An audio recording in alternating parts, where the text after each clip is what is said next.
Oh my freaking goodness! Hey friends, I'm Glacys with Spinnaker TV, and welcome to Classic Creators. This is where I sit down with a whole bunch of different talented individuals who are paving their own way, whether they be small business owners, content creators, or artists of any kind. I'm pretty sure I've said that in a different order for every episode I've recorded. Anyway, this is the last episode I'll be doing. I've technically already graduated, and my internship at Spinnaker Media has come to an end. I was sort of at a loss for what to do for this one. I felt like I peaked at the episode with my brother, and Greg would have been a good last subject since his field is sort of the one that I'm going into. But anyway, today we're gonna talk about me. So I've never done this sort of vlog style handycam before. This field is all about trying new things, and I figured I'd take you on my walk in the woods today because this is where a lot of the magic happens. So in case you weren't aware, my degree is in multimedia production. And if you've seen at least one other episode of this show, you'll know that I plug an Instagram page at the end called Heart Shaped Vanity. I've been running this account for almost 2 years now. I think it'll be 2 years in July. And it recently occurred to me, I don't remember how, that I could put this on my resume. I didn't want to call myself a content creator, even though I use that phrase in the beginning of every episode. And I didn't want to call myself a micro-influencer, even though that's what brands refer to me as. Because first and foremost, I consider myself a photographer. What I ended up writing was freelance product photographer and social media brand strategist, because I wanted to encompass everything that actually went into running Heart Shaped Vanity. Aside from taking photos of the products, there's also communicating with brands, communicating with your audience, maintaining engagement on that social media platform. I came to that decision with the help of Palm, which is this company I work with quite a lot. They connect micro-influencers like me with brands, usually smaller ones or independent businesses, but on occasion there are bigger names thrown in there. Anyway, if you want to pursue influencer marketing or product photography, I highly suggest that you connect with them. I've got my handy dandy stick for getting spiderwebs out of the way and keeping bugs away from me. I've also got my camera on my hip, as usual.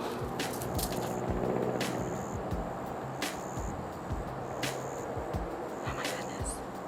Are you okay, dude?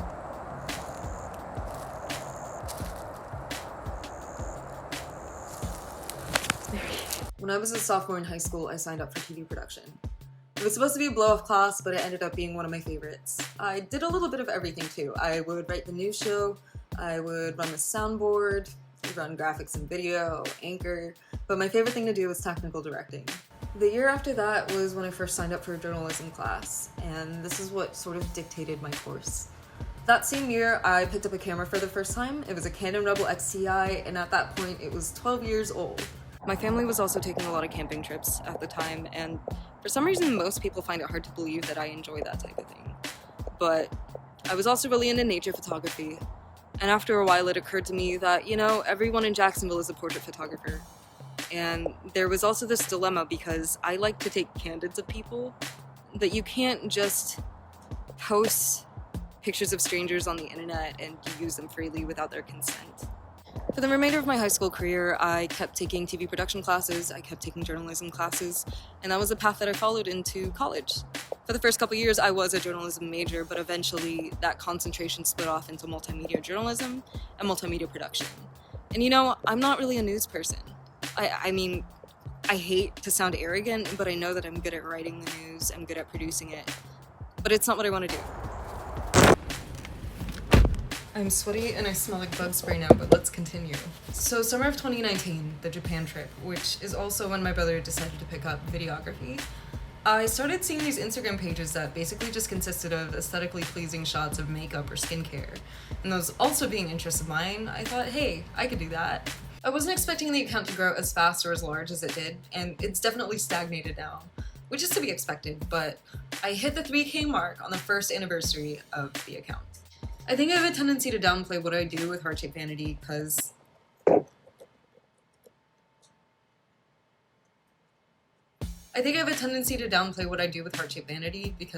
when I post, it doesn't occur to me that there are over 3,000 people who can see what I put on the internet. And people don't just come to me for advice on makeup or skincare. They come to me for my opinions on socioeconomic issues or socio-political issues. And that's never a position I thought I'd be in. It's hard to say exactly that I'm proud of any one thing that I've done because I'm hypercritical of myself, but I have had a lot of valuable experiences. I recently helped on set of the music video IHY by a local musician named Black J, and last semester I did a profile piece on him and my brother, They did this music video for this song that he has called Ephemeral Thoughts, and it was regarding the Black Lives Matter movement. And, you know, it was just especially timely given what was happening that summer. I shoot with the Canon Rebel T6. Yes, I've since upgraded. This was actually a gift. But I'm also just using the kit lens. A lot of photographers can be elitist about what lens you're using. It's usually frowned upon to use a kit lens, but if you're like me and you're poor, you use what you have. When I shoot my flat lays, I have this piece of pink satin fabric that I got from Joann's, and I just set it on my desk where there's the best natural light, and that's where I shoot. The equipment doesn't matter so much as your lighting and your framing.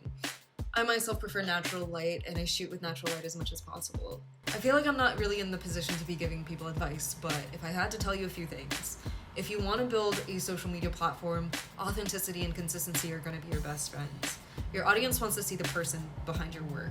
You're not a brand, you're a person. And if you don't engage or interact with your audience, they're not going to want to do the same back with you. In terms of consistency, it's really just an algorithmic thing. Social media platforms will favor you if you post on a regular basis. Instagram, namely, will favor you if you post more frequently. But now it's time to say bye for the final time.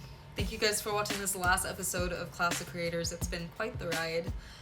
And for the millionth time, if you want to find me, I'm on Instagram at Heart Shaped Vanity and also at Glacys. And you guys are welcome to ask me for advice. I'll do my best to help you, or feel free to just say hi and chat. That's what I'm there for. Check out more from Spinnaker TV on our YouTube channel and over on our Instagram page as well. Even though I won't be here, they're coming out with a lot of cool stuff within the next year, so I suggest you stick around. And I really don't know how to close this out, so I'm gonna do this again. Bye!